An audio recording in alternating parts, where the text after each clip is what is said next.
De Centrale Bank van Curaçao en Sint Maarten heeft gisteren bekendgemaakt de operaties van de Girobank te bevriezen. Dat betekent dat er geen transacties meer kunnen plaatsvinden met de bank. De maatregel is genomen nadat er een run was ontstaan door klanten die geld wilden opnemen. De Centrale Bank heeft inmiddels laten weten dat iedere klant van de Girobank tot maximaal 10.000 gulden over zijn tegoeden kan beschikken. Daarmee kan meer dan 90% van de klanten over een volledig tegoed beschikken, zo zegt de Centrale Bank. De voorlopige sluiting van de Girobank heeft gisteren op Curaçao tot veel onzekerheid geleid. In eerste instantie bij de klanten die niet meer bij hun bankrekening konden komen, maar meer mensen maken zich zorgen over de algehele financiële situatie. De Girobank zelf valt al sinds 2013 onder de noodregeling van de Centrale Bank van Curaçao en Sint Maarten. In dat jaar ging de Curaçaose luchtvaartmaatschappij DAE failliet. De Girobank had daar vele tientallen miljoenen aan geleend. In september van dit jaar zijn de activiteiten van de Banco del Orinoco gestaakt. Toen werd er gesproken over sjoemelactiviteiten. Veel aandacht voor de arrestatie van 4 jonge mannen na een schietpartij met de politie. Het begon allemaal gisteren toen leden van het vrijwilligerskorps Curaçao vrijdagavond de Palo Blanco een auto zagen rijden met 4 gemaskerde mannen daarin. De auto negeerde een stopteken en daarop volgde een achtervolging. De auto kwam uiteindelijk tot stilstand in de Oosterbeekstraat in de wijk Steenrijk.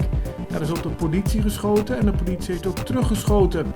De 4 mannen renden uiteindelijk een terrein van een school aan de Maastrichtstraat op.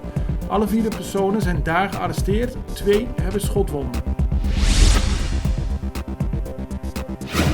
Na overleg met bewonersorganisatie van Bandabau Viba is bekendgemaakt dat op korte termijn de politiepost in Westpunt weer zal worden bemand.